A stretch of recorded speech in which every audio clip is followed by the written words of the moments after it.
Welcome to the Other Side Pod. I'm Nadine. We're not experts, we're just humans having a human experience we think you can learn from, or relate to, or laugh at, or cry over. So hit download, dive in, and hear how folks found themselves on the other side.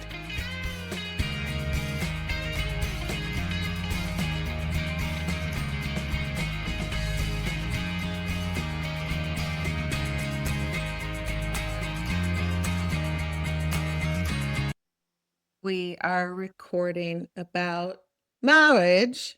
Alex. Hi to my beautiful girls. I Okay, thought you were going to say to my beautiful fans, marriage. Hello to my beautiful fans. Two of the end products of said marriage.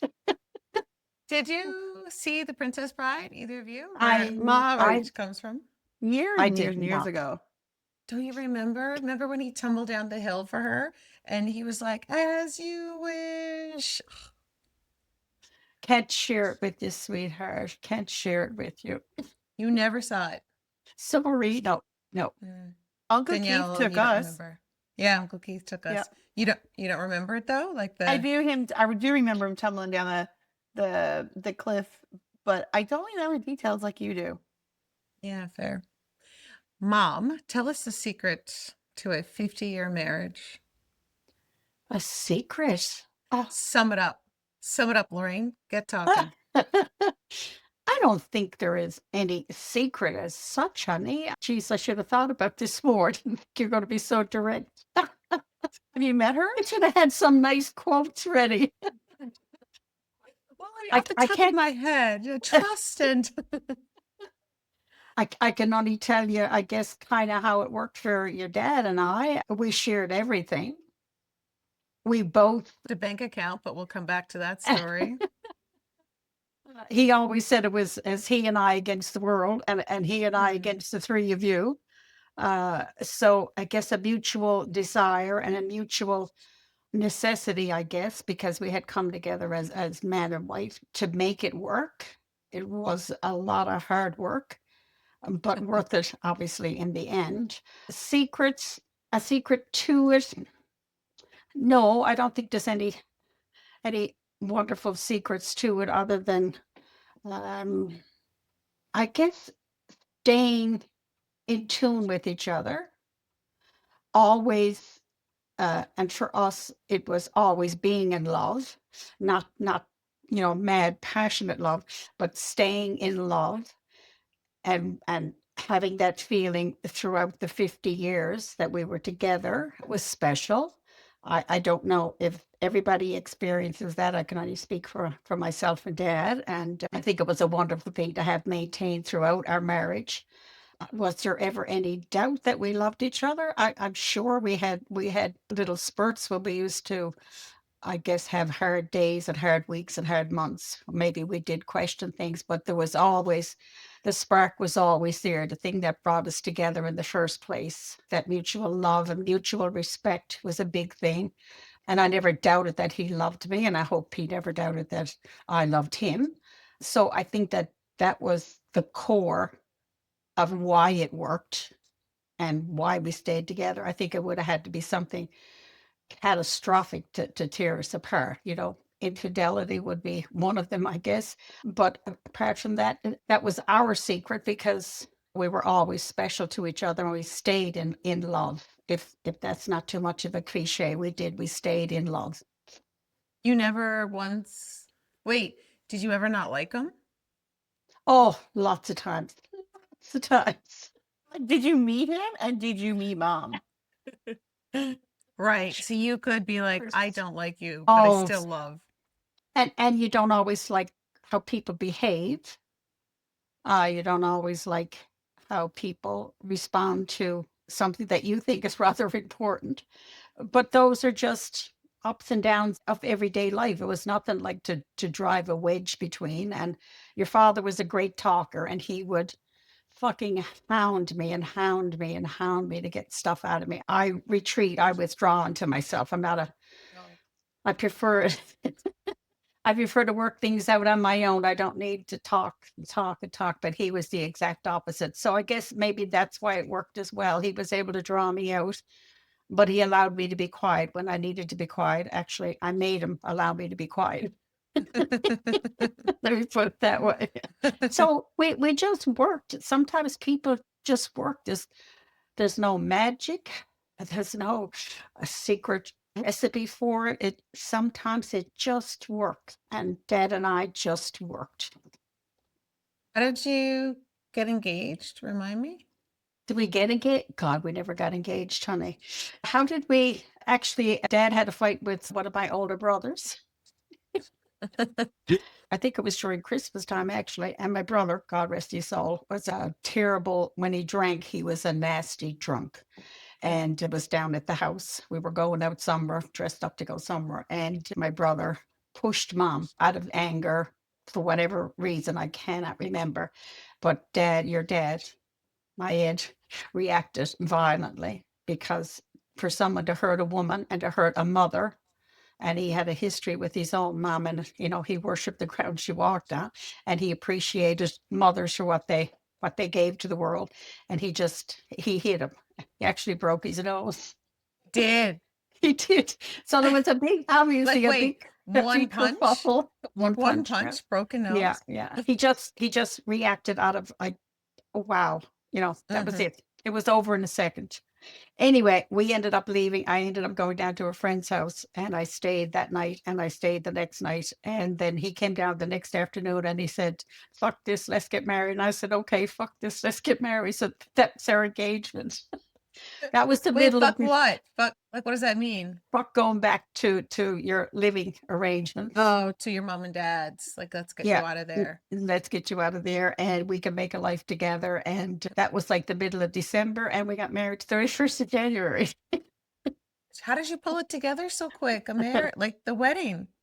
Well, now, honey, we didn't have what you call a big, ornate, well-planned out wedding. It was a very simple affair.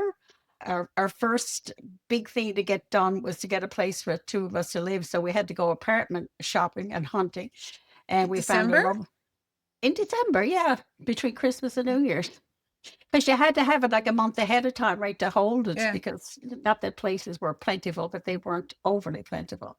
So we found the apartment and made the deposit. And we probably had to borrow to get the deposit to pay down on it.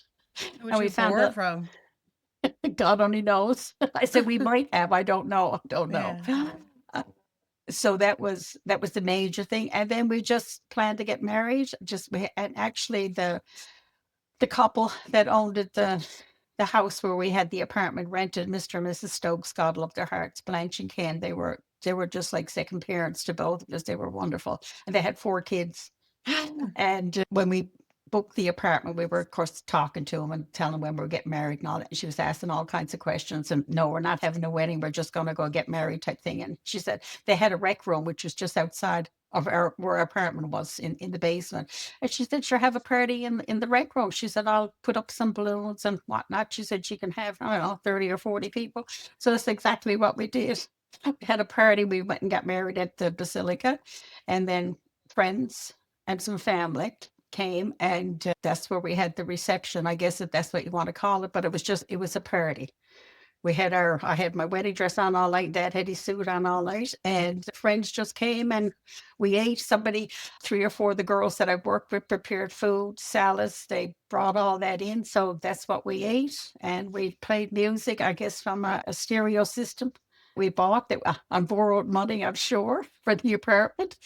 And we had a whale of a time. So that was our wedding. Nothing fancy, nothing over the top. Certainly cheap on the cheapo.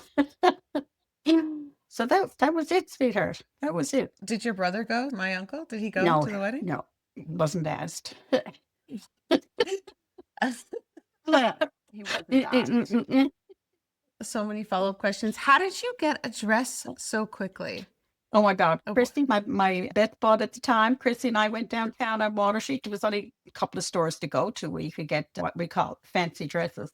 And I wasn't looking for a regular wedding dress, wedding gown. It was the furthest thing from my mind. It never did appeal to me. I just wanted something different and something in whiter cream color or something, right? And Chrissy didn't care what she wore. So I found a lovely, what we call pantsuits back then. So just a 3/4 length top and lace pants underneath it. And she got a pink one, a fuchsia pink, which looked absolutely beautiful on her. So that was just the two of us and her hubby. He wasn't her hubby at the time, Leo. That's who stood up for the two of us.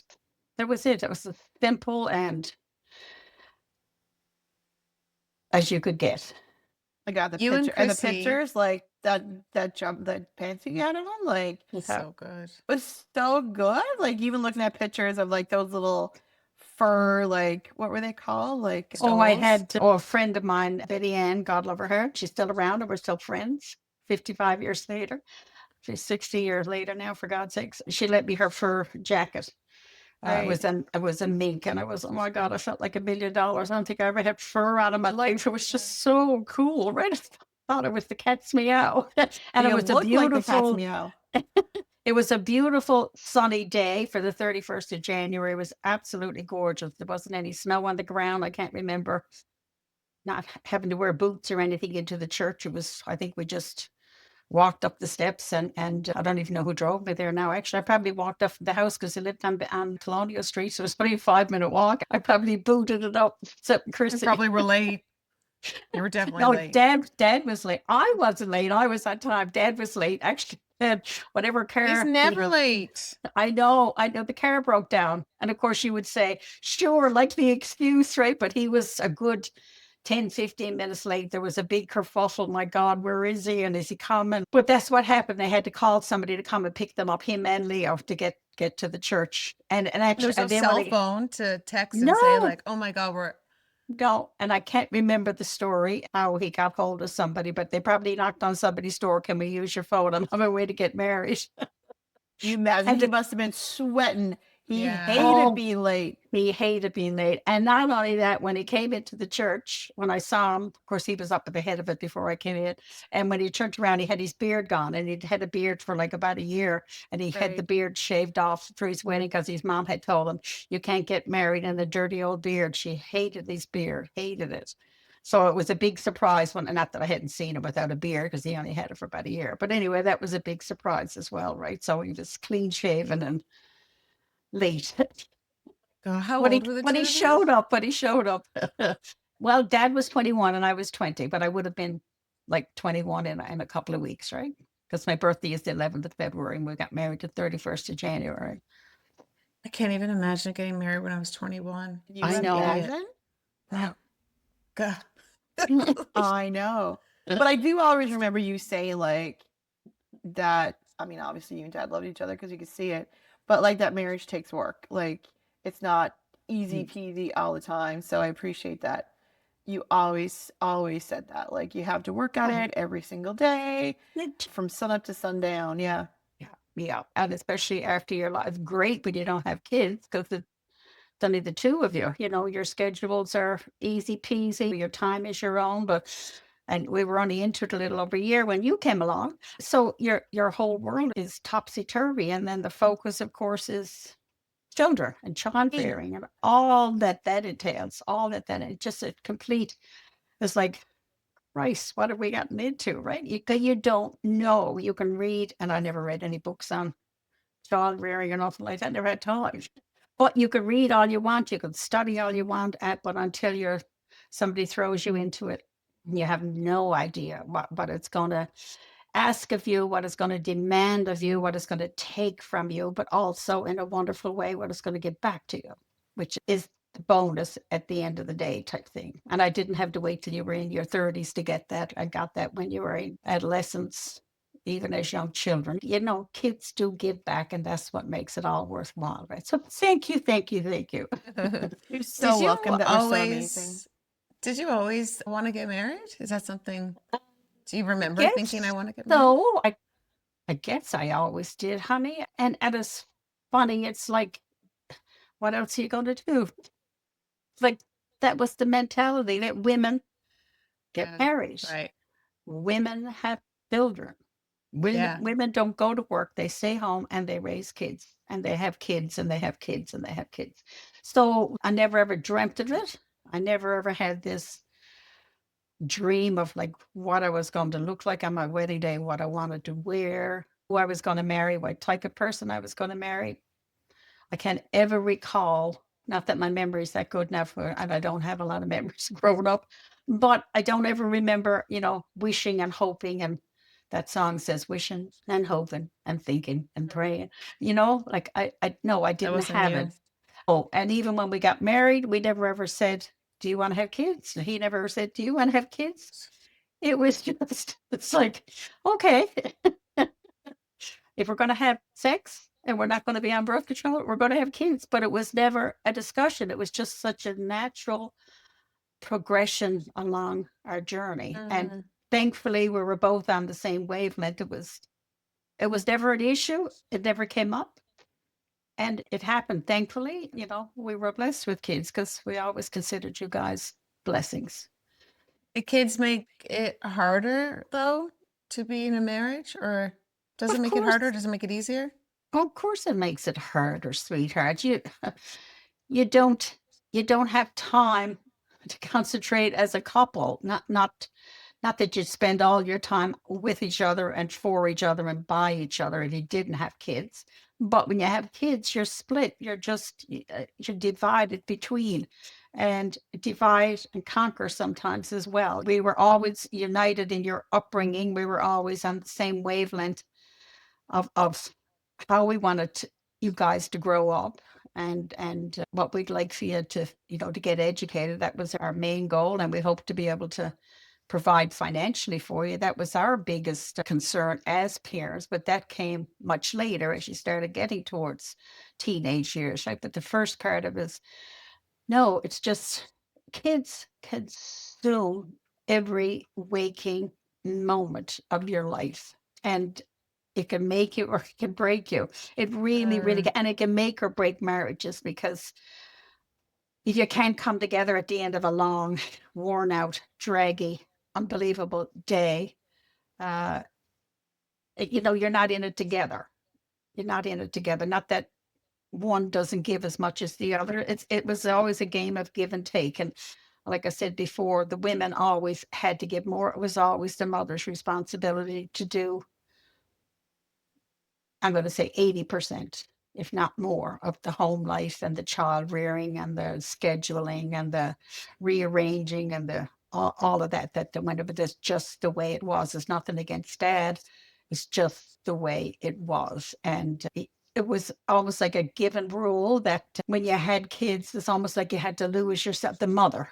You had to lose yourself to give yourself over to raising your kids. And it was the guilt was there in your mind, and you're always, and especially if you were a working mom like I was, you're always torn between being present with your kids and your career, and there was no way to bring it together easily, but you just, we did. I worked through it as best I could, and I hope I didn't neglect you too much. But yeah, something has to give sometimes, and sometimes you got more of me than when you needed it, I hope, and then work got more of me when it was needed at work. And I don't think I neglected either one or the other, but I certainly couldn't give 100% to each of it. And that was the price that you have to pay for, being a career working mother, right? Were you ever resentful of dad during those years? Yes, at times. I remember, Christ Almighty would come home from work, and the three of me could be in the middle of the living room, I don't know, doing whatever, fighting and scrabbling, whatever. And he would actually lie down and have a fucking nap, and I'd be Oh cooking my God. supper. I would murder him. But it's true. Stop. Yes, but that's what he did. That's what he could sleep. And he'd say, I'm here with the youngsters. They're not doing anything. And it was true. And he could sleep on a bed of nails, and he could have a power nap for 15 minutes. And he was up and ready for whatever he needed to be done. But my point was, I can't come home and lie down and have a nap because I have to get supper. And I'm probably doing a load of laundry in between. And I'm getting ready for your school day the next day. And getting homework done, but it's just the way that it was. And I know it's changed a lot now. And well, I hope it is. I hope women have become a lot smarter and a lot more intuitive about sharing responsibility and, letting go some of the load, because a lot of it had to do with their own thinking at the time. It's like, we have to do it all. We have to prove that we can do it all. We want to work. Okay, you got your work. You want to be a mom? Okay, now you're a mom. So prove it. Prove it to the world. Prove it to your family. Prove it to your friends. I'm That's it. just more curious about how, yes, I know that. And we talked about that. And I find that really obviously frustrating and interesting. Yeah. And it's a different mindset than I have. I mean, I don't have kids, but it's a different mindset today for sure. But we've talked about this a lot.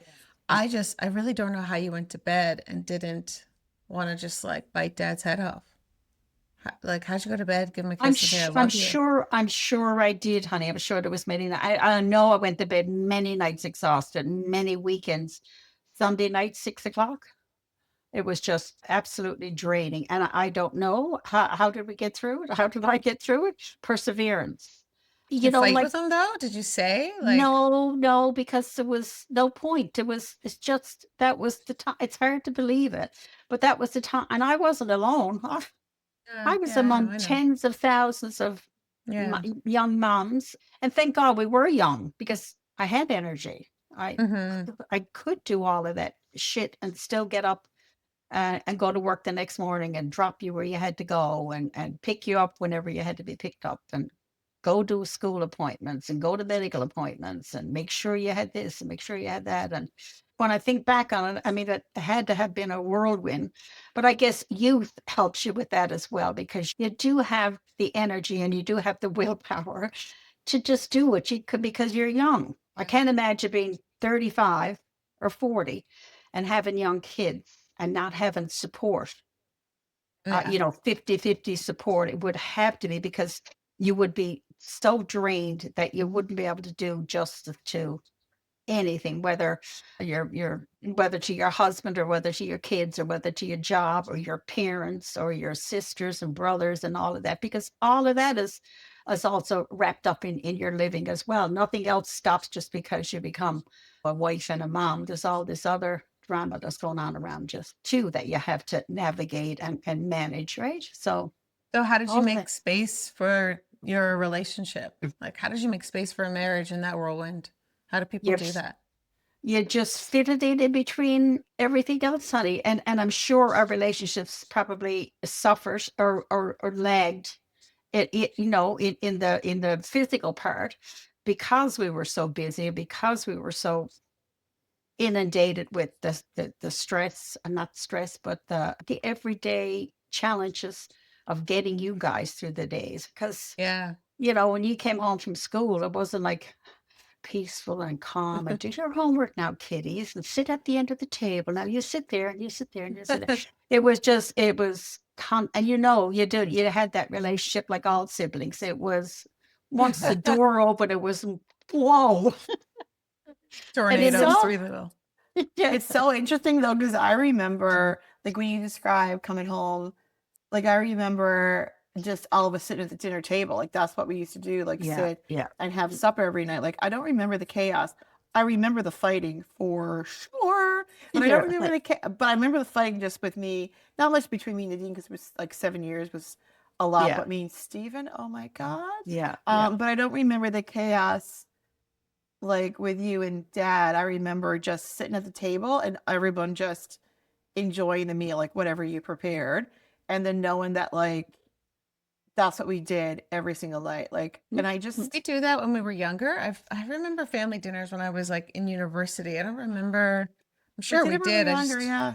Oh, And yes, that's what sticks in my yeah, mind. It was yeah. just like, you just went to the table. We didn't yeah. sit on the couch or the floor. Like, No, we didn't no. sit in front of the TV. Because And nowadays I'm like, that's one of the things I ask people that I work with, or I'm like, so what's your evening routine with your family? Like, do you sit at the table? And people are like, what?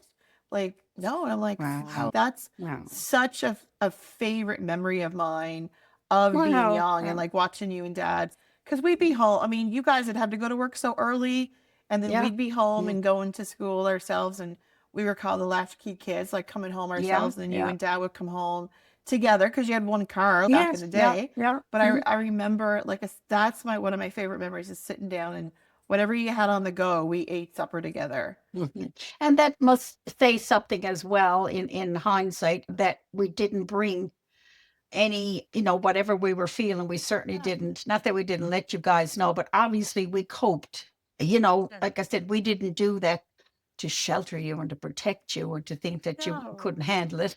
It's just that obviously that was our demeanor. That was our relationship. That's how it worked. So we didn't bring any drama to it. Good Jesus, we finally get the food on the table. Sit down, you little brats, and smack you up the so it says something, like I said, about our relationship. We were in it for the win, that this is we want to make this work. And, we come together however we have to come together. And I know I say Dad never did, stuff that I did, but, he gave in different ways. He was always supportive. He was in different ways, he picked up different slack, like driving around and things like that. That was just as important, getting you to and from places in the evening time, and certainly when you went to university, all of that, right? That was a continuation. So if he didn't give in the earlier years, he certainly gave in later years, right? I also Yeah, I remember him remember, cooking more when I was a Yeah, teenager. Like I can picture yeah, Dad cooking quite a bit. Yeah. yeah, totally, yeah, and cleaning yeah. up. Like you'd either cook and he'd clean up, or vice versa, Mm-hmm, We're mm-hmm. together. Yeah. or Yeah, together, yeah, or like all of us. And yeah, I guess the way the house was done, like once the renovation, like we had like an open kitchen, living room, so like everyone, it just seemed like everyone was together because it wasn't separated by yes, rooms. So it was yes, almost yeah, like we were all together, and you could watch yeah, you yeah. That guys was like when just. we were in our, God, that was done after his transplant, wasn't it? The wall coming No, down. No, no, God, no. When did That was that get before the taken down?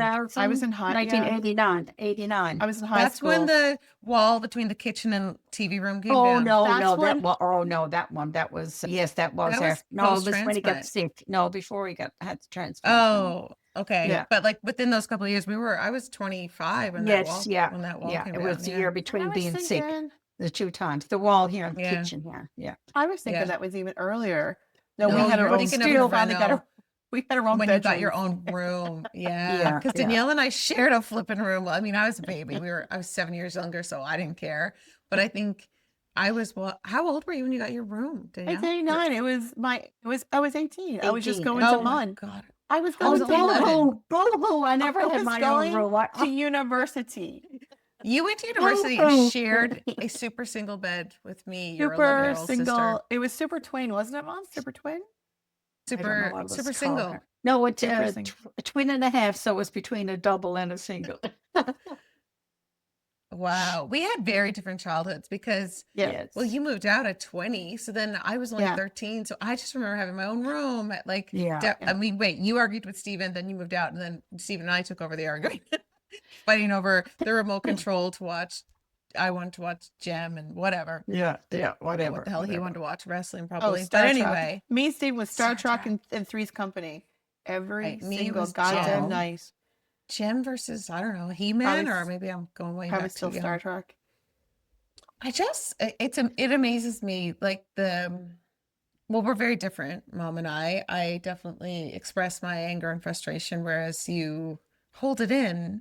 But like, doesn't it just fucking fester when you hold it in, Mom? Like if you're No, irritated. that's just how I worked through it.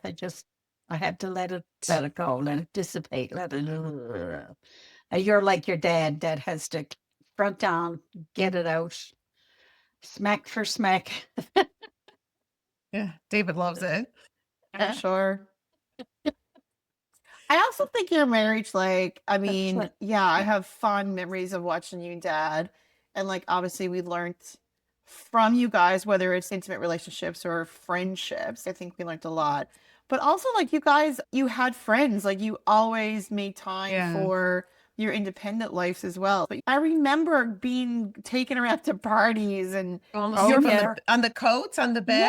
yes, on the bed. Yeah. You had fun. You were Yeah. so young, but I just Yeah. remember how much fun you had, and like Yeah. all the friends, they just loved us. Like we were those kids that were brought from house to house and car to Yeah. car, and we Mhm. weren't left home. You didn't have No, babysitters back no. in the day. We went with you. We were Yeah, either in exactly. bed with coats or in the Yeah. corner in a drawer. I was in a dresser drawer for about 3 years.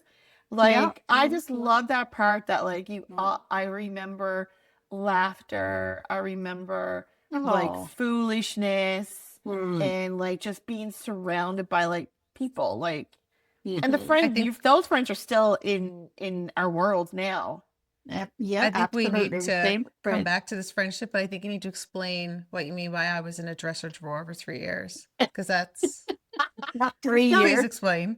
Back in the 70s, we Mm. didn't playpens or like Jolly whatever people got now. Nanny and No. Poppy took a dresser drawer and Mhm. Nanny lined it with a blanket, and that's where Mm. I slept. Like, that's where Yeah. I was all the That time. was her crib because I That was was my only crib. off. I was only off 3 weeks when she was born. 2.5 weeks, I think. So the nanny took me, and that's where I was, in a dresser drawer. In a dresser drawer because there was no room. I mean, they never had room like for Yeah. cribs and playpens and all that shit. Holy God, no, a dresser drawer. And then after she got out of that, they carried her around on their hips. Dad used to say, she's never going to learn to walk. She's never going to learn to walk. Yeah, so, like, anyway, I just wanted to put that piece in about marriage because, like, Yeah, it's not but just about it was a the social marriage for yeah. sure. There was, yeah, there, and even from got into our again into the 20s because I mean Yeah. I moved out a bunch of times and moved back home. I finally left home for good, but I do remember just always people visiting, always people at the table. Yeah. Yeah, Which is pretty Yeah. cool. Like, also, Yeah. that's not the quote unquote norm, like, anymore. I think anymore. back then it was, especially in Newfoundland. Wouldn't that have been the normal? Like, It was it would more have been the people? normal, Yeah. honey. And of course, Just Daddy came from a rural community, and that Yeah. was such a part of how he grew up. So I don't know if yeah, that carried through, or we just lucky enough to have friends. But that's what we did. We didn't go downtown. We didn't go clubbing. We went out dancing for, I would say, or to, something like that. It was could be a Christmas party or a St. Patrick's Day party that was organized by where you work. Like the social clubs would have stuff outside. We never went downtown like to have a beer or to have a night out. It was always an organized event. So uh, we had to create our own social gatherings, and that's what we did. And we went to each other's houses. Most times we'd play cards. Sometimes we'd have the music blaring with you guys in the rooms and hoping you wouldn't wake up. And we'd dance and we'd laugh and we'd sing and we'd drink and we'd party. That's what we did. And we'd always, it's funny, it was only recently I was going through some things now. I was trying to get rid of some stuff and shredding things. And I came across a recipe for deep fried fish that one of our friends gave us, and it was stained with all the grease stains. We used to have a deep fryer on the counter permanently because she loved French fries. And when we'd had parties, it could be like 10, 11 o'clock in the night, it could be 1 o'clock in the morning.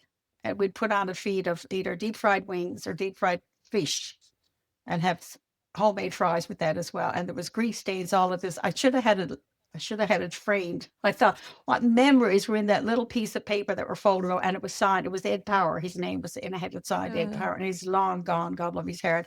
But that was the kind of stuff that we did. We went to people's houses and like nothing, nothing out of the way, just having fun. That was it. Absolutely laughing, carrying on, and that very, very harmless. And that was our social life. Yeah, like, I think that's key to a marriage or relationship. Especially a marriage of couple, whether you're married on paper or not, like, just Yeah. with your partner. It's so, I just think you need that social connection and just external people. Like, you need your own little independent life outside of, like, your relationship life. And you guys did that. Well, I mean, Dad was attached to you by the freaking hip, but like, Yeah. but together you had a lot of, like, friends that you did, like, a lot of stuff with. So I think that also, I mean, again, I think it, but you can tell me if I'm wrong. But I think that straightened your marriage as well. Like, that kept you Yeah. curious and And we just were friends. Yeah. Dad and I were friends. It was Yeah. a mutual admiration society. Like I said, we never ever fought. The only ever thing we ever fought about was Dad's drinking. If he drank too much, which was Right. a lot sometimes. But that was the only thing that we fought over. And I remember I remember saying to him when he said, let's get married. And I remember saying, turned around and looked at him. I said, yes, no sweat. Let's do it. But I said, the only thing I want to do is I don't want ever to have to fight about money. So you're going to have to make a good living. That was the only thing I asked of him. The only thing. And he never He did. disappointed. But that was, Mm. and if it had to be that way, I don't think I would have stayed in a marriage where I I didn't feel supported financially and I couldn't support kids because I grew up very poor. Yeah. And it's not something that I would have chosen for anybody that I could have helped create and bring into the world. That was my only stipulation. And like I said, it just didn't disappoint. Never thought about anything else. That's fascinating. Never, ever thought about anything else. No, that was it. That was our Danielle, only, what do you only like when bone you're of angry? contention. What do you like when you're angry? Sorry to cut you off, Mom. That's I was okay, just curious because I know what I'm you used to said it. what you're like. Hilaire. You said what you're like when you're angry. I said what I'm like. But Danielle, what do you like? When I'm angry, Yeah. I think it depends on what environment I'm in and what context. Like a 'cause very close person. I can do anything. I can be withdrawn or I could be that. Like, I think it depends on why I'm angry.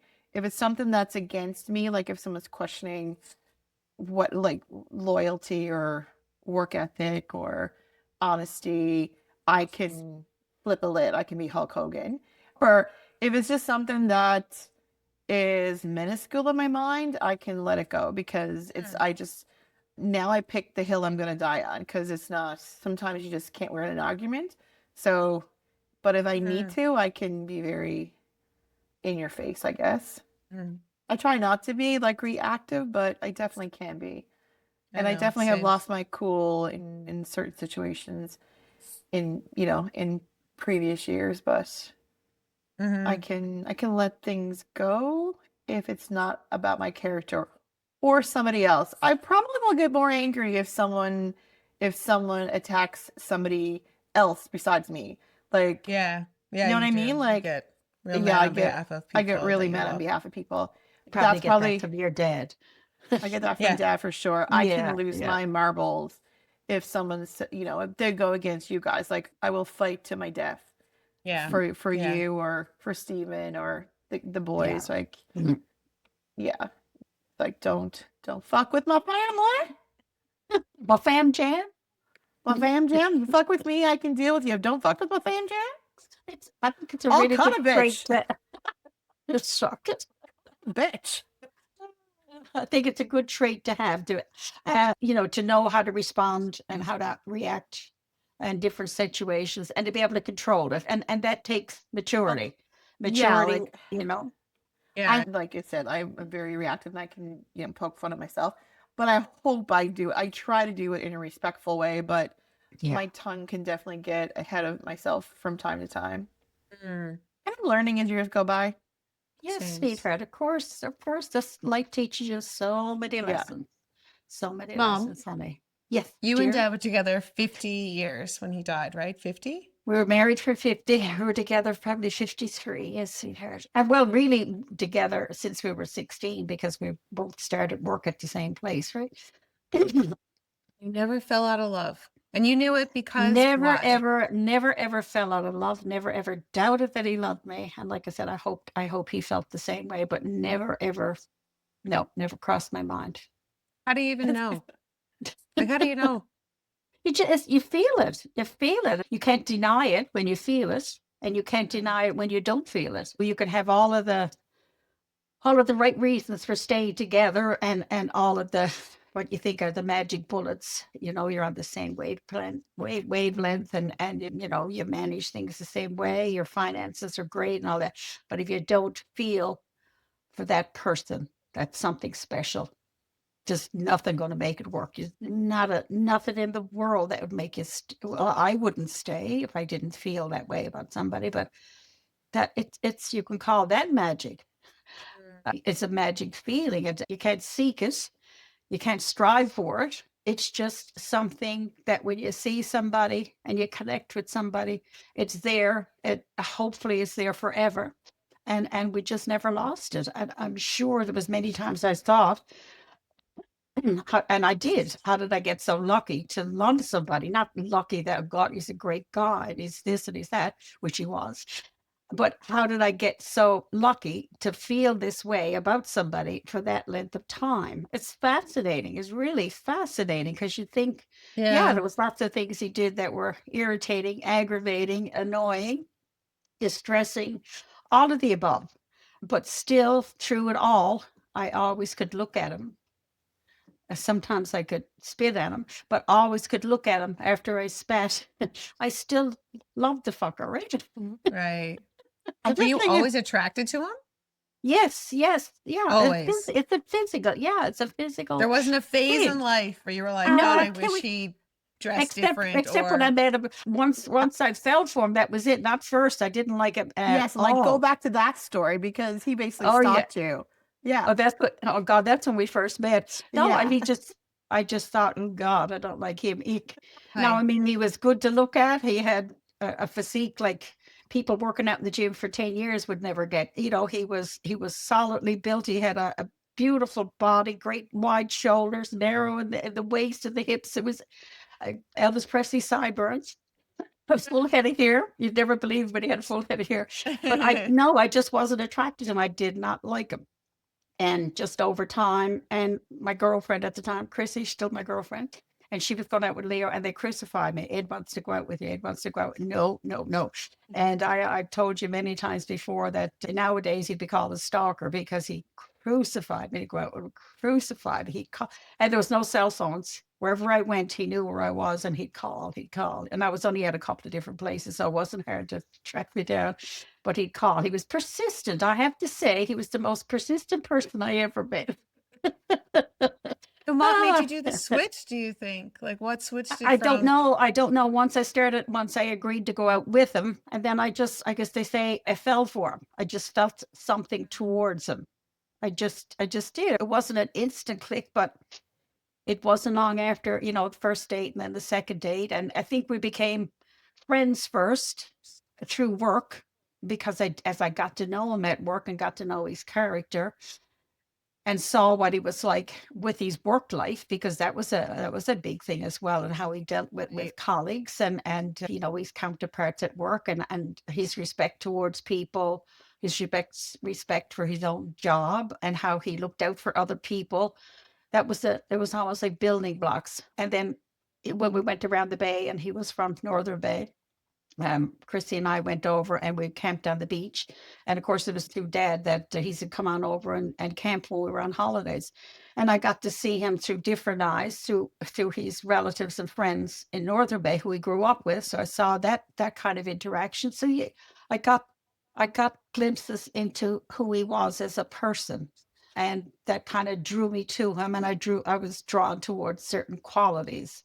And then, of course, once you get that physical spark and that passion is there, in the beginning, that's something special as well. And after all of that dies down and things settle down, it just never left. It was just always the physical attraction remained forever, So He wore you down at Hogan? he wore me down. He wore me down. He wore me down. He really, really, really did. He took, even dinner times when I was going to school and pick me up lunchtime, him and Leo going for Chrissy, and then he'd be in the car. Oh, surprise, right?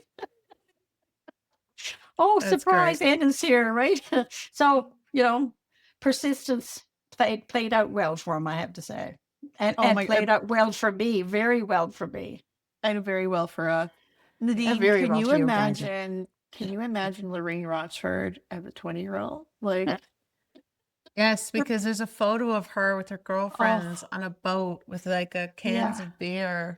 Oh, And I'm yeah. like, And the where were bikinis? you? And she said, in bikinis, and she said, I don't know, there were some guys on the lake and we wanted to go on their boat. So we said, take us on your boat. And they did. And it's That's just, true. there's no guys in the photo. It's literally just you and your girlfriends with these drinks at the Donna, front of yeah. this boat in these bikinis, really cool bikinis. Oh my God. So yes, I can imagine you were. the little high waist pants and the little bikini tops. Like, It's myself and you- Donna, and we were out in that was at Gander Bay on a boat.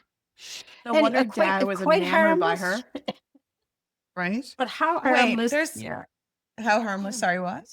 I said how harmless and innocent everything was, and now it could have turned out entirely different. I know, but it didn't. Thank God. But it, that was the age of innocence. There's no doubt about it, Yeah. sweetheart. In the '60s, right? I want to tell the story about when you had that scare with the memory loss that you had. So, from my perspective, this is how this happened for me. None of us lived home. Stephen and Danielle and I had all moved out. I was actually living in Ottawa. So I guess, Mom, this was 18, 17 years ago, 16 years ago. So you would have been maybe 6 years old, and you were at home, and Dad had gone back to work after his transplant, but you had retired, and you called him in the office and you said, "I'm not feeling well. You got to get home," which was very out of character for you. And I don't think you talked on the phone for very long. So correct me if I'm getting the story wrong. Dad hangs up the phone, gets in the truck, flies home to get you in Mount Pearl. Maybe it was a 18-minute drive on a really good 12 day. minutes, he told me. 12 minutes. 12 minutes, he got home. Yeah. Okay, he storms in the house, rushes in, and you're in the kitchen, I don't know, at the stove. And you said, "What are you doing home so early from work?" And he said, "You called me. You said, I'm not feeling well. I had to come home." And you said, "No, I didn't." And he was like, "Get in the car." And then so he rushes you in the truck because obviously there's something going on with your memory, with your brain.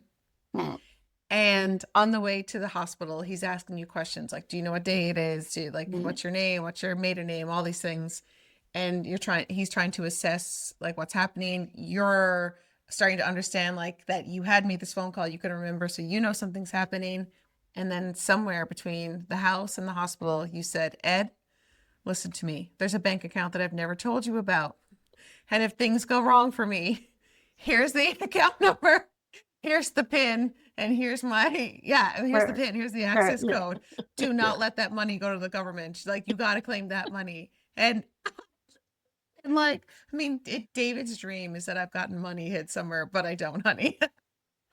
But like, please tell me about that. Okay, did I get any of the story wrong? You got every please. detail spot on, sweetheart. You're a good listener. That's exactly how it happened. And I remember saying it to him. And I was thinking, I do remember going out in the truck, and like I said, he was peppering me with questions, and all I was thinking, "Oh Jesus, stop asking me questions. I'm trying to organize my thoughts here. Like, what am I going to do if I lose, if something happened to me or whatever?" So that's the first thing I thought about. Oh Jesus, my bank account. Will I tell him? Won't I tell him? Will I tell him? Now, not that I don't think it didn't bother me to tell him as such, but it was my secret, right? I just didn't want to tell him if I didn't have to. He wouldn't have taken the money anyway, right? No big deal. But I struggled with that more than what was going on with my mind. Will I tell him? So then I told him, and he just, "What the fuck are you talking about?" I said, "I got an account. It's my money." You've taken my money all these years. This is my money. This is a lady's money. I always had a little nest egg for myself. What? Like, did you spend from it day to day, or was it No, it's my savings account. It was my money if I ever needed money for whatever reason. My little secret stash. And it was just something that I always did. It was part of my independent thinking. It was part of my, if I needed to leave, if I needed to get accommodations for myself or to take care of you guys, I knew I had money in my bank account that I could go and slap down a card and say, "Give me this for the night," or "Give me this for the week," or "Give me this for the month," until I get straightened out and see where I'm going to go from here. It had nothing to do with our relationship. It was just my way of thinking. I need to protect myself. That was my number one thing. And by protecting myself, I could protect you guys if need ever be. That was the only reason that I had it. And then once he knew about it, sure, there was no sense having it then because the secret was out. I remember you telling me though. Oh, sorry. Yeah. Sorry, Danielle. When did you open it? Oh my God, honey, I must have had it 25, 30 years. I never kept adding to it. It wasn't like I had $100,000 in it, but I had, tens of thousands of dollars in it that, like I said, I could access if I wanted, right? So he was delighted. You didn't because add then to it every paycheck. No, you just wanted no. to get it to a certain amount that you felt comfortable and safe I felt and secure. comfortable. Of anything. Yeah. You Because had I always, 25 I years. always had my job, right? Yeah. And I could depend on, and I never didn't have to worry about layoffs or losing our job unless I did something irresponsible at work. That would be on me. But as regards to not having work and not having an income, I never ever worried about that. Neither one of us did, which was a blessing as well. But yeah, that was it. 25 years. I just had to have money. I don't know what Sorry, was in it. Danielle. I can't tell you, but it was a little I nest egg interrupt. for myself. And then we spent it. We went around on a trip and spent it. Again. Fun. Because what was wrong? Wait, Danielle, you were going to say something, but then remind us to tell everybody what actually happened with your brain so they know you're. But Danielle, what were you going to say? I interrupted you. You said, I always remember you telling me. Oh, I remember when I moved out, you told me, yeah, always remember to have a little bank account. Don't tell anybody that you have it, but put money aside for yourself, because don't ever lose your independence. Like when I was in a relationship, never, Yeah. ever, ever lose your independence. Always protect yourself, because at the end of the day, the only person going to take care of you is you. That's what you continue to say over and over and over. Now I'm like, Nadine, can David afford me? Can my brother-in-law afford me? I don't have a secret bank account. I don't either. I mean, she told it to me, but I never, well, no, I never did it. But now I'm not in a relationship, so bank account's mine. But now I mean, I've always had my own bank account, all jokes aside, because I've always worked. Yeah. I've always had my own bank account, which is funny because David says to me now, like, he's like, but you're on my bank account and you're on my visa, but you have your own visa and your own account. And I was like, and that's how the chips fall, David. And that's what Lorraine Rochford Hogan told me, David. Sucks to So be I guess you. I do. Yeah. Okay, Mom, what happened that time with your memory? They never could pinpoint anything with it, honey. I had a CAT scan done on the brain and everything. There was no sign of a bleed or nothing. And they actually thought it might have been you had I had shingles. shingles. So it was a time that I had shingles. So they Right. thought Mom had a reaction, like that she had a reaction to me.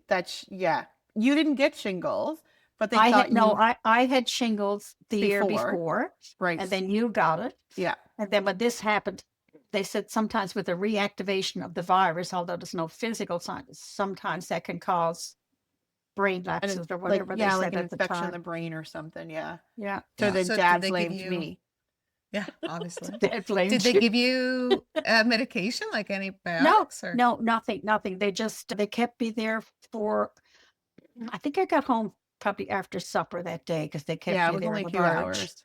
And, they did whatever scans they could do and blood work. Nothing showed up. And then just continued to do the memory questions, count backwards and take sevens off, from 100 on down, and word associations and stuff like that. And that was all fine. Whatever happened, like I said, and it's funny, I can recall now, I can look at that window now where I saw Dad pass by when I was in the kitchen when he came home, and I thought, oh, fuck, he's home now. How do you get any lunch ready? Because he used to come home lunchtime, right? Not even realizing what time it was, but that was when my mind went, oh, God, he's home. There's no lunch. So he came in And like you a had no sandwich. memory, like you never got memory back of calling.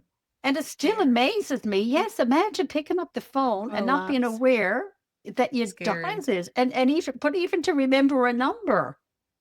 Yeah, right. It just blows your mind, right? Muscle memory, yeah. Yeah, to pick up a phone and to know a phone, to know what a phone was, and to remember a number, and to have a conversation, because that's all I said to him. And he said, I don't remember what I said to him, because I don't remember making the call. But he said, that's what you said. There's something wrong with me. You better come home. And of course, that was it. He was out the door. Like Air Canada across the Trans-Canada. Yes. And then he wouldn't let her come. And then you weren't allowed to see me for like 2 weeks. He was like, fuck that. You don't go to work. Yeah. God. God. Did you guys travel well together? Me and Dad. Speaking of Air Canada. Yeah. Oh my God, like two peas in a pod, honey. We did, eh? And again, we just got along so well, honey. I mean, when I think about it, sometimes when I'm up in bed and I think, yeah, God, we had so good. We really did. Fabulous. Like wherever I could say, I want to go to, I don't know, Planet Zeus. So does that even pursue? He'd say, book it up, Dano. He'd never ask the cost. He'd never ask where we're going. He'd just say, make the plans. Let me know when I got to take that off work. It was it. And whatever I wanted to do or whatever I didn't want to do when we went, and whatever he wanted to do or didn't want to do where we went, It was never an argument. It was never an issue. Never argued about what to eat, where to go, how long we were going to be out, when we were going to do it, how we were going to do it. It was just get us there, and we'll never had any plans. Just go and just take in whatever life hands us. And it was wonderful to be that way. It really, really was. I'm sure you guys worried about us because we never did have plans, but Jesus, we went to Europe and we had two hotels booked the night we left, night we landed in England, and the night we got back before we I crossed over the ocean. That was stressed a it. lot. I stressed a lot, not gonna lie. I don't even know if I Oh, thought of you because that's just how you guys did yeah, it. I only yeah, worried about you one time when I was here and Steven called me and he was in Calgary and he said, "Where are mom and dad?" Because you had driven through Ottawa. You were visiting me. You were in an RV. So I didn't know where you were after you left here. I think I knew you were headed, I don't know, in some general direction. I think you were on your way back home. And I was like, I don't know, probably in Nova Scotia by now or New Brunswick. I don't know. And it was the hospital that called and said that because dad had had his liver transplant. And so he was constantly getting blood work checked up on. me, And me. Steven's like, we got to find him. Like his something was high. We were always worried about, Potassium, Potassium yeah. levels. we were always worried Potassium. about rejection of the organ. And Yeah. so we called Danielle. And so between the three of us, we were like divide and conquer RV places because you didn't have anything booked. So we wouldn't know where you were. So we were all just dividing and conquering where RV places were kind of on the route between here and Yeah, that's what you St. did. John's Yeah. and home. And then I found you because I called and I said, "Is there an Ed and Lorraine here?" Couldn't even tell you where you were. Don't know why you didn't have a cell phone, like because you had cell phones at this point. But No anyway, cell that's another service. story. No cell service because No we cell couldn't service get a in hold of the you. campgrounds. Okay. Yeah. And so I call, and it was me who hit the RV park that you were at. And the guy said, "Yeah." And I said, "You got to go get them. It's a medical emergency." Dad came running because he thought something was wrong with me, Stephen, or Danielle. Yeah. And he was like, "What's going on?" And I said, "You got to get to the hospital." And he said, "Which one?" I was like, "I don't know, the closest one to you." And he was like, "What's happening?" I was like, "It's you." And he's like, "No, I'm here. I'm fine. What's happening?" I said, "No, you're not." And he's like, "I'm fucking finding him. What's happening? Where did I go?" He was so frustrated because he was Yeah. so amped up because he thought something really dreadful had happened with one of us that I couldn't get across to him because I was stressed about him. Yeah. So he couldn't, our wires did not cross well. And finally, I was like, "Dad, the hospital in Halifax, the transplant team have called with your blood work and there's a level that's way too high. You have to go to an emergency room immediately." And then he's like, "I guess I'll go get your mother." Then he called. He's like, "I got to stop eating bananas. My potassium's too high." I mean, Stephen and Danielle and I probably each lost a year of our lives. I was stressed in that Over couple of fucking hour period bananas. trying to find you because I didn't know it was potassium.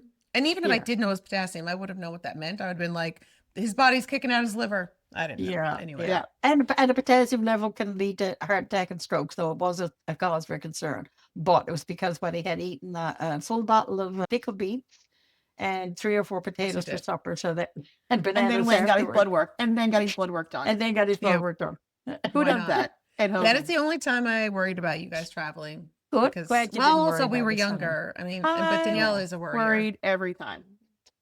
Oh, We went to bed single time. Because they didn't have any plans. They wouldn't. They didn't. They were just like, "Oh," and then you like a month later, they'd be like, "Oh, did we tell you the story? We met this man, and then we went on this carriage on a horse and went into the countryside." I'm like, "You do know You that went to that's his house how-" for dinner one time in Yeah, France. I'm like, You're like, you know I how ended up at this weird castle for dinner. I'm like, what? that's how horror movies start. Like that's Yeah. what you see on the last 48 or Dateline. I know, but Dad was always such a, Yeah. he was so, he just felt otherworldly that I was like, well, if Yeah. anything happens, he'll, well, I mean, obviously something could happen, but he just gave off this, nothing's ever going to happen to me. I'll murder somebody. Like, I'll go to bat. So I was just like, That's why I was evidence. worried. And then you'd be like, "Dad, that really worried me." He's like, "Well, I'm glad I didn't tell you about the time that we turned around this neighborhood and people were running after the car." And I'm like, Yeah, don't tell Out. us. "Don't tell us." We didn't tell you till years after, honey. Because Well, I mean, you traveled the 2 freaking years. world. Oh, we had Like, you had lived. some Like, fun, you lived. sweetheart. Yes, we fucking Still lived. We living, did, we did. Jesus. Still Oh living. yeah, like I mean, together, Mom still is, yeah. Yeah. But I remember Dad saying, like, when, booking a trip or whatever, he's like, I'm not leaving you guys a red fucking copper. Me and your mother are spending all of it. And I'm Yeah, like, good. yeah, do it. I mean, Good. leave us some. But, like, not a red fucking copper, Danielle. You can go fuck yourselves. Me and mother don't have fun. I'm like, oh my God. Thank God you did. Like, thank God you Yeah. didn't put off, Wait. and Yes. wait, which Yeah. a Wait till lot they of people do. retire, And I because we know never did. he never did retire. I don't think Yeah. he wouldn't be retired He was now. He was never still gonna alive. retire. Yeah. No. But I just feel like, yeah, and some people have to put it off till they're retired because finances and family and stuff Yeah. like that. Yeah. But honest to God, like I think of some people now, in my age now, getting ill and losing Yeah. their spouses and Yeah. passing Yeah. away, and Yeah. you're just like, oh my God, like if I think back to what you and Dad did, holy crap, like what, like a Yeah. legacy.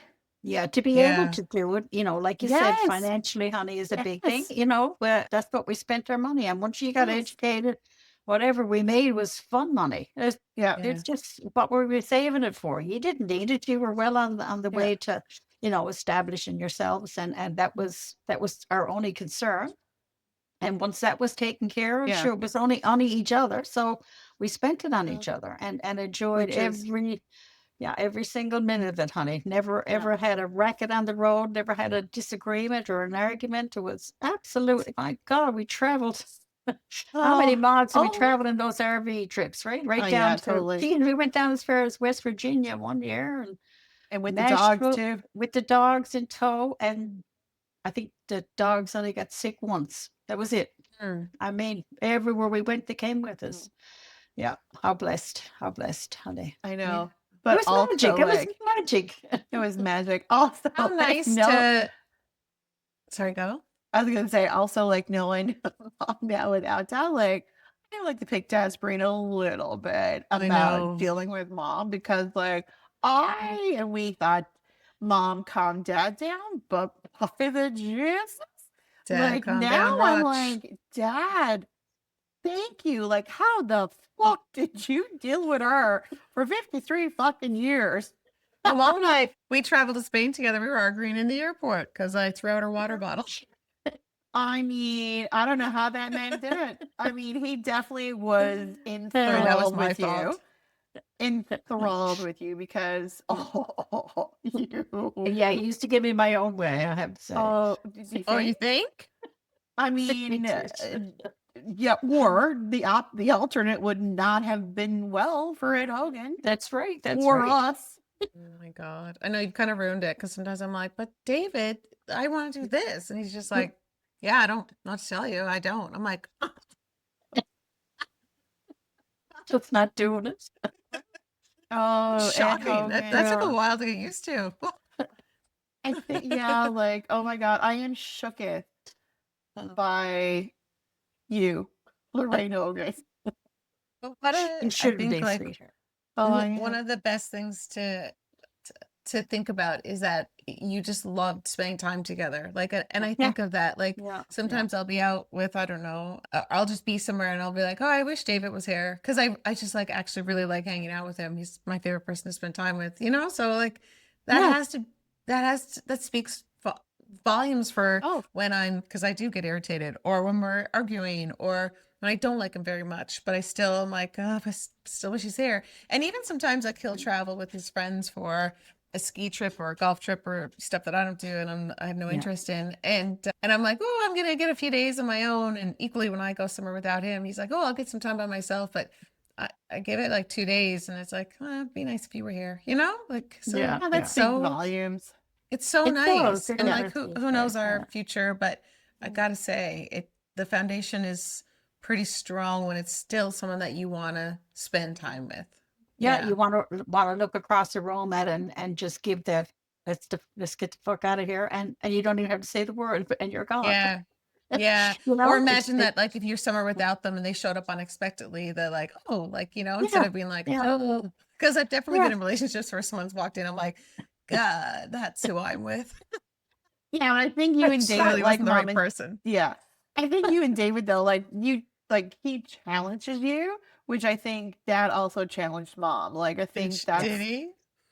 I mean, I think he did because mom held it together, like because I'm sure like you said, he did stuff that like really pissed you off sometimes, but in that way. you know what I mean? In that way, like, and Yeah, I yeah. think you and David also challenge one another, like, but you and Mom are so goddamn similar. Oh my God.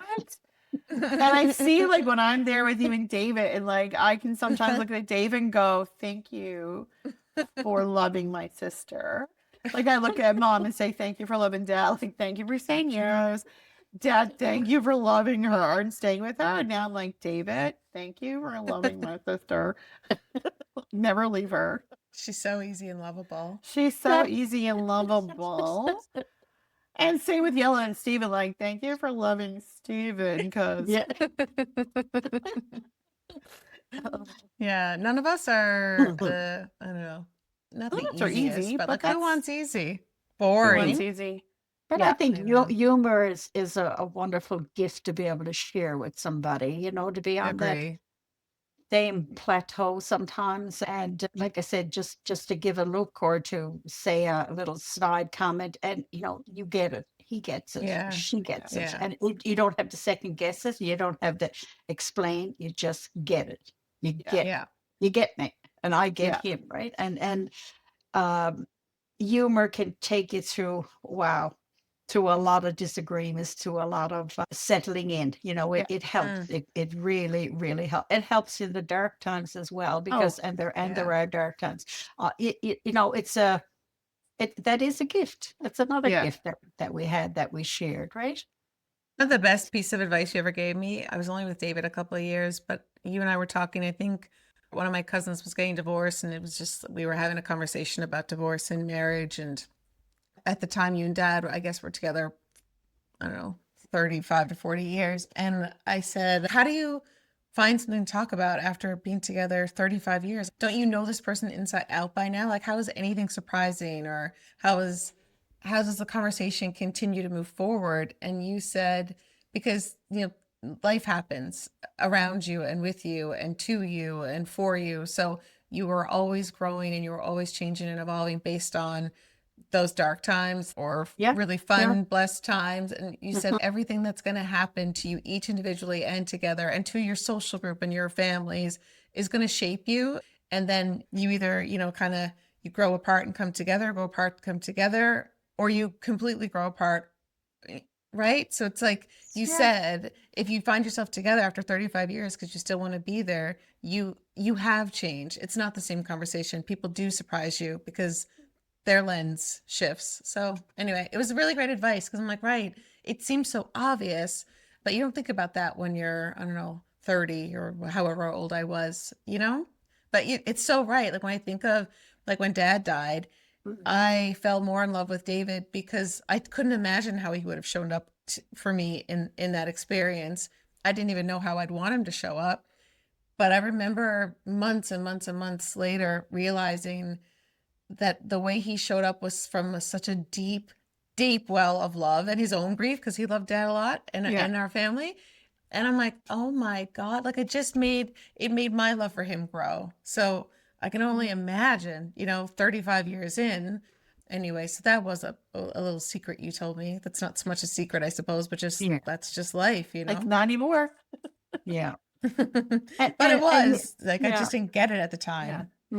And as you age and you have these experiences, how you give to people, how you give to others changes, and how you receive for yourself changes. And it has to, because you're a different person through all of those experiences, because you've been shaped and molded and cautioned and calmed by life, Yeah. It's like a little pebble on a beach, you're constantly getting smoothed by the waves. Yeah. Yeah. But also better too, by the way. Like, it's just Touche, honey. Touche. Been a few storms. been a few storms. But that's the beauty of life, right? Like, it's just how you show up Yes, sweetheart. How you show up is so important. It really for is. yourself and others. Yeah. And others. Absolutely. Absolutely. Yeah. Because that's what makes Anyway. relationships, right? Thanks for chatting with us about marriage. Marriage. Welcome. Marriage. Go look at that Princess Bride clip. The way he says it. Marriage. I know you're not going to. You're going to go dancing now, Mom? Give me another clip to look at. Oh, That would appeal to this elderly lady. Yes, sweetheart, know. I'm going dancing. Today is Shrove Tuesday. Today is pancake night. Did you know that? Pancake day. Someone told me that today. Ah. I'm not having pancakes. I'm having butter chicken. I made a dairy-free butter chicken. It's delicious. The Delicious. Catholics will be on your case, honey. You should be having pancakes tonight. The Getting ready. Catholics will be all over us. The last time I identified as Catholic. That's a a long time whole ago. other podcast. All right. On that note, go dancing, mother. Good Love answer. you. I love you guys. I love Mwah. you. Thank Thanks you, for Julie. loving Love you. Dad. Thanks for loving Dad. Thanks for sharing your time with your mother. Oh, thanks for sharing this with us. Love you guys. Love you.